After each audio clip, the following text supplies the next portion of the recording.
ہم زندگی میں سفر کرتے ہیں تو سفر کس کے ساتھ کرنا چاہیے اور کس کے ساتھ نہیں کرنا چاہیے۔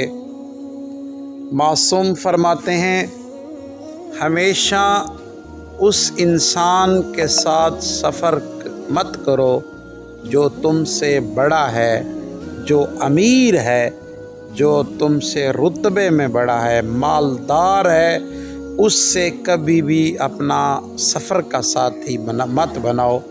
کیوں؟ فرمایا اگر آپ کسی امیر کے ساتھ سفر کرو گے تو اس کے 3 نقصان ہوں گے۔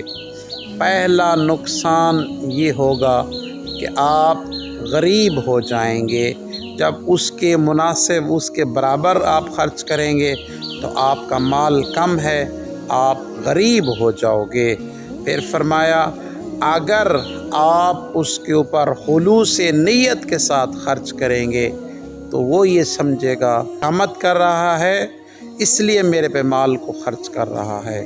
پھر فرمایا امیر کے ساتھ تیسرا سفر کرنے کا نقصان یہ ہونا ہے اگر اس نے کہیں پہ آپ کے اوپر کچھ خرچ کیا تو وہ ساری زندگی تمہارے اوپر احسان جتلاتا رہے گا۔ ہمیشہ سفر اپنے مقام، اپنے لیول والے کے ساتھ کرنا چاہیے۔